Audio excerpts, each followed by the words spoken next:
Check this out. A 5'10" teenager with 0 Division I offers. How disappointed are you that you will not be a 49er? Not as disappointed as the 49ers will be that they didn't draft me. Now look at this quarterback. 4-time MVP, Super Bowl champion. Same person. Good! The Packers are moving on! AaronRodgers has done it again!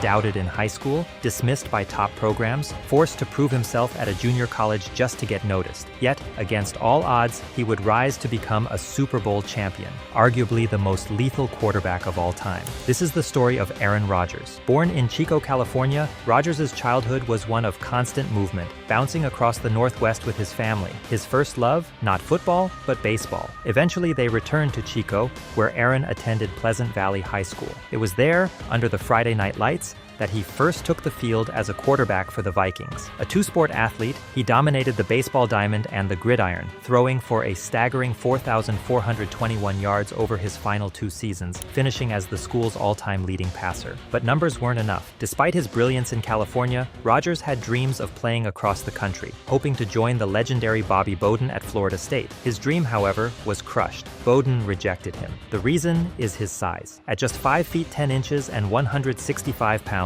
Aaron Rodgers was considered too small. No top programs came calling. The University of Illinois extended an offer, but only as a preferred walk-on, meaning no scholarship. Financial struggles meant his family couldn't afford tuition. Suddenly, at just 18 years old, Aaron Rodgers stood at a crossroads: quit football and pursue baseball full-time, or take the long road, junior college, and hope for a second chance. He chose the latter. Rodgers enrolled at Butte Community College, a small, unassuming school just 15 minutes from his hometown. What happened next changed everything. As a freshman, he led the Roadrunners to a near-perfect 10-1 record, throwing a league-leading 26 touchdowns. His dominance caught the attention of Jeff Tedford, the head coach of the University of California, who couldn't believe Rodgers had been overlooked. Without hesitation, Tedford offered him a scholarship on the spot. 1 season was all it took. Rodgers was headed to Cal. From the moment he stepped onto the field, it was clear. This wasn't just another college quarterback. He was a diamond in the rough. After just 5 games, Rodgers earned the starting job, and in a twist of fate, his first start came against Illinois, the very team that had only offered him a chance to compete for a scholarship. Rodgers didn't just win, he made a statement. Then, the moment that put him on the national stage, a triple overtime thriller against the number 3rd-ranked USC Trojans. This wasn't just any USC team, this was an era of dominance, a team filled with future NFL stars. But on that night, Aaron Rodgers was the brightest star of them all. He finished the season with 2,903 passing yards, 24 touchdowns, and just 5 interceptions. The following year, now a junior, Rodgers led Cal to a 10-1 record, finishing as one of the top 5 teams in the nation. His numbers were staggering: 2,566 passing yards, 28 total touchdowns, and only 8 interceptions. With his draft stock soaring, Rodgers made the decision. He was NFL bound. The 2005 NFL Draft was supposed to be his crowning moment. Experts predicted he would be the first overall pick. His childhood dream seemed within reach. His favorite team, the San Francisco 49ers, held the number 1 spot. 1 pick. The interest was real. The pre-draft workouts were spectacular. It felt like destiny. And then heartbreak. The 49ers passed. They chose Alex Smith instead. San Francisco 49ers select Alex Smith, quarterback, Utah.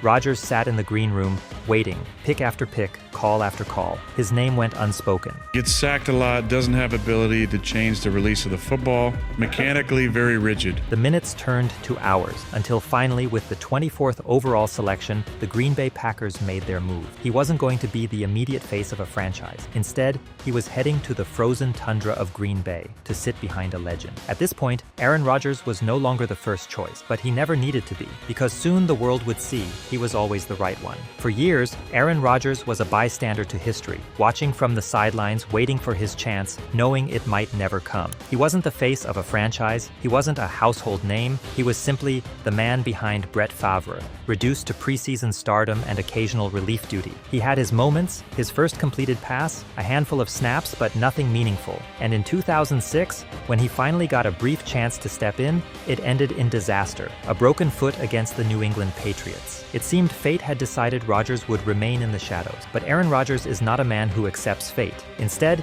he transformed his frustration into fuel. Every day, for 6 grueling hours, he worked with Packers head coach Mike McCarthy, honing his mechanics, refining his accuracy, perfecting his hand-eye coordination, and sharpening his instincts. He rebuilt himself into something greater, something undeniable. And by the time he emerged from that relentless training, it was clear Rodgers wasn't just good, he was better than the legend he sat behind. Then, in 2008, the moment finally came. Not because Rodgers took Favre's job, but because Favre walked away. Retirement handed Rodgers the keys to the Green Bay Packers. But legends don't fade quietly. Favre attempted to return, demanding his old role back. The Packers, however, had already made their choice. Rodgers was the future. The organization traded Favre to the New York Jets. And with that, the Rodgers era had officially begun. In his first season as the full-time starter, Rodgers wasted no time proving Green Bay had made the right call. He threw for 4,038 yards, 28 touchdowns, and 13 interceptions, the most picks he would ever throw in a single season.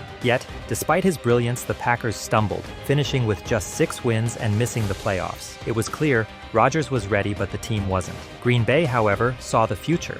That offseason, they put their faith in him, securing their new franchise quarterback with a 6-year, $65 million contract extension. Rodgers was now the face of the Packers. By 2009, the expectations were sky high. Rodgers had proven himself, but could he lead? The answer came quickly. He shattered records, making himself one of the NFL's elite quarterbacks. In his first 2 years as a starter, he became the first player in league history to throw for over 4,000 yards in back-to-back seasons. By year's end, he ranked 4th in passing yards with 4,434. The Packers flourished, surging to an 11-5 record. Rodgers earned his first Pro Bowl selection and led Green Bay back to the postseason. And in his playoff debut, he was electric, throwing for a jaw-dropping 423 yards against the Arizona Cardinals. But despite his heroics, the Packers fell in a heartbreaking 51-45 thriller. Rodgers had tasted the playoffs. Now, he wanted more. Determined to take his game to another level, Rodgers attacked the offseason with renewed intensity. But the 2010 season began with uncharacteristic struggles. Turnovers haunted him,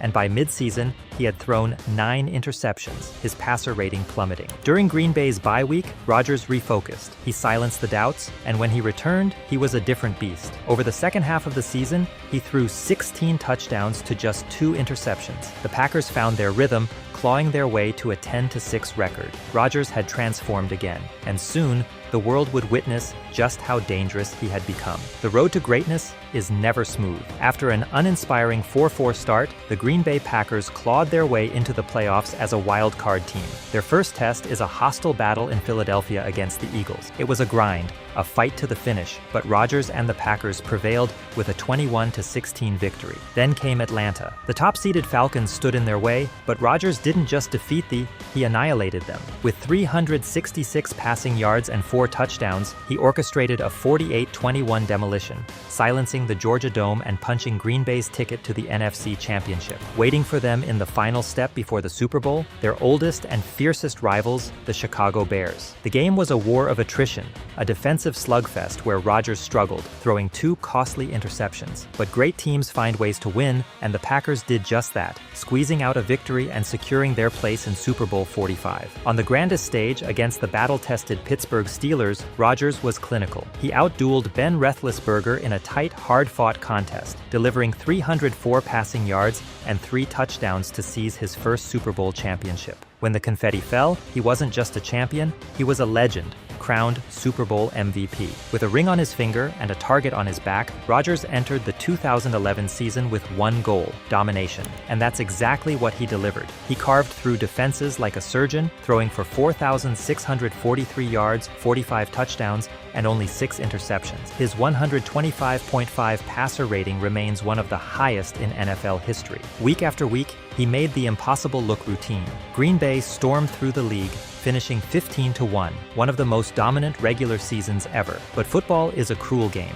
In the divisional round, the unthinkable happened. The Packers, expected to steamroll their way to another Super Bowl, were stunned by the New York Giants in a shocking 37-20 upset. They became the first 15-1 team in history to fall in their first playoff game. Just like that, the dream season was over. The next 2 years were more of the same: greatness from Rodgers, disappointment from from the Packers. Despite battling injuries, he remained the league's most efficient passer, leading in passer rating and touchdown percentage. But in the playoffs, heartbreak awaited. Both years, they faced the San Francisco 49ers. Both years, they lost. The whispers began to grow louder. Could Aaron Rodgers win the big one again? Then came 2014. Healthy and more determined than ever, Rodgers played at an MVP level once again. In Week 10, he made history, becoming the first quarterback ever to throw 6 touchdowns in a single half, racking up 315 yards in just 2 quarters. He could have shattered the single-game record of 7 had he not been benched for the entire second half. By season's end, Rodgers had compiled 4,381 yards and 38 touchdowns, securing his second MVP award. The Packers, the second seed in the NFC, were rolling. In the divisional round, they faced the Dallas Cowboys. Under the bright lights of Lambeau Field, Rodgers was magnificent, torching Dallas with 316 passing yards and 3 touchdowns, leading Green Bay to a statement victory. Then came the NFC Championship game. The opponent was the Seattle Seahawks, the reigning Super Bowl champions. The stage was set for a showdown of titans, a late-game collapse, a perfectly executed onside kick recovery gone horribly wrong, a furious comeback by Russell Wilson. In overtime, it was over. Seattle 28, Green Bay 22. While Rodgers had been spectacular all season, the result was the same, another gut-wrenching playoff defeat. Through the next 3 seasons, Aaron Rodgers led the league in touchdown-to-interception ratio, dissected defenses with ease, and kept the NFC North under his control. By 2017, he was in pace for another stellar season before a broken collarbone cut his year short. But for all his dominance, the postseason told a different story. Despite entering as favorites, the Packers repeatedly fell short of the Super Bowl, often undone by an aging, porous defense that couldn't hold the line. Opponents averaged 23 points per game, leaving Rodgers and his offense in a hole before games even began. It forced him into desperation mode, making him infamous for miracle Hail Mary passes, brilliant but unsustainable. The Packers organization had seen enough. After years of falling short, they made a bold move, parting ways with head coach Mike McCarthy. Some big sports news. The Packers have fired head coach Mike McCarthy after 13 seasons in Green Bay. I really felt that change was needed, and kind of Mike's tenure had run its course. I think we needed a new voice. You lose to a 2-9 team, I think you kind of have to go. We're happy. We hated to see the Packers lose again, but we're happy there's going to be a coaching change. And it came over our phones. He got fired. People came out of nowhere and started cheering, and people started doing shots. The man who helped mold Rodgers into the legend he had become. But through it all, Rodgers only got better. By 2020, he had already rewritten history, holding records for best touchdown-to-interception ratio, most passes without an interception, and the most dynamic, precise passer the game had ever seen. In 2020, at age 37, he delivered his greatest season yet. Rodgers torched defenses all year, throwing for 4,299 yards, 48 touchdowns, and just 5 interceptions, the best ratio in NFL history. The Packers finished 13-3, securing the number 1 seed in the NFC. Green Bay took down the Los Angeles Rams with ease, then came the NFC Championship, 1 step away from the Super Bowl. Standing in their way was the new-look Tampa Bay Buccaneers, led by Tom Brady. For the 4th time in his career, Rodgers came up short. A blown coverage by a Packers cornerback proved costly, but when the dust settled, the stat that mattered most was undeniable. Rodgers was now 1-4 in conference title games. His talent was unquestioned. His ability to consistently get to this stage proved that, and despite another crushing loss, he still walked away with his 3rd MVP award. Toss to Godwin. He's got the first down, and this game's over.